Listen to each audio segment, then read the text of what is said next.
मेरे सहोदर भाई, आज का टॉपिक है चाहना और देना।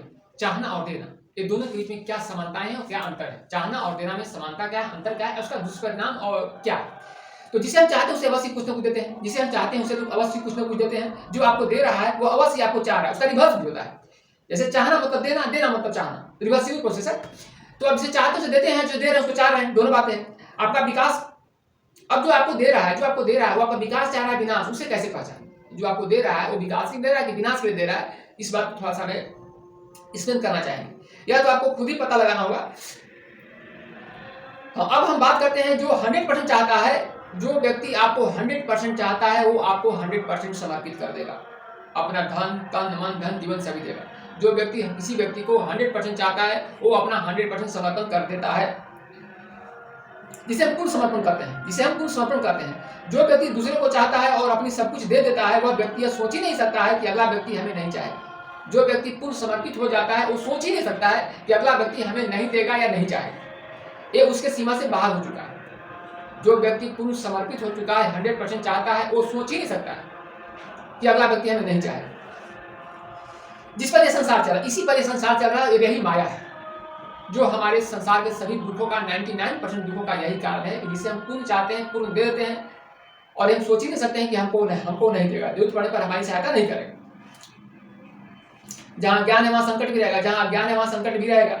90% समस्याएं की जड़ में यही है, हमारी 90% समस्याएं यही जड़ में है, जिसे हम चाहते हैं उसको 100% दे देते हैं। अब हम लोग बात करते हैं इस संकट और माया से बचने का उपाय क्या है। इस संकट और माया से बचने का उपाय क्या है, हम आपको 2 मिनट लेंगे।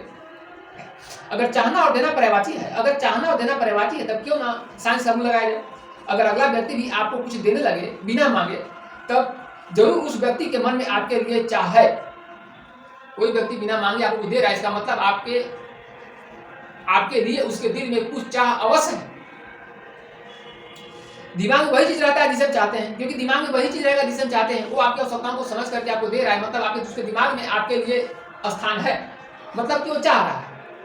दूसरी बात, 100% समर्पण के बाद ही जब अज्ञान, माया और संकट आता है, जब 100% समर्पण के बाद ही अज्ञान आएगा, माया आएगा, तो हम 100% समर्पण करें ही क्यों? तो हम 99% समर्पण करें। अगर हम 100% समर्पण के बाद हमें आभास नहीं हो पाता है, माया और अंधकार में हम जकड़ जाते हैं, तो 90% ही अगर हम समर्पण करें तो उसमें क्या दिक्कत है? अगर 1% कम समर्पण करेंगे तब आप विनाश से भी बच जाएंगे और अज्ञान से भी बच जाएंगे। अगर आप 1% कम समर्पण करेंगे तो विनाश से बचेंगे और अज्ञान से बचेंगे। किंतु लेकिन नोट क्या है कि जो व्यक्ति समाज या संस्था या पार्टी आपके विनाश के लिए सृजित हुआ है, वो 100% समर्पण से कम मानेगा ही नहीं। आप जैसे ही 100% से कम पर आइएगा, वो आपको उसी क्षण विनाश कर देगा और यही कहेगा कि नहीं विश्वास करने का यही परिणाम होता है।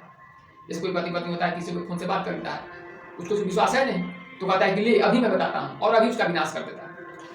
जो व्यक्ति आपको चाहेगा वह कभी भी आपको 100% समर्पित होने को नहीं कहेगा। जो आपको चाहेगा वो कभी भी आपको 100% समर्पित होने को नहीं कहेगा। वो आपको आज़ादी देगा, वो अपने लक्ष्य में साथ देने को कह सकता है, but be mental to each other, be mutual to each other, this is the best way to be happy, but it is the most difficult to do in practical life. Practical life में mutual relation थोड़ा कठिन है, लेकिन आपका मैं इतना ही सलाह, हमारे ज्ञान के अनुसार इतना ही सलाह है कि अगर 99% समर्पण से काम चल जाता है तो 100% समर्पित कर करके विनाश का आमंत्रण क्यों किया जाए। इसलिए हमारी जितनी जानकारी हुई कि 99% से काम चलाइए, 100 के चक्कर में मत रहिए, ठीक ना, और जितना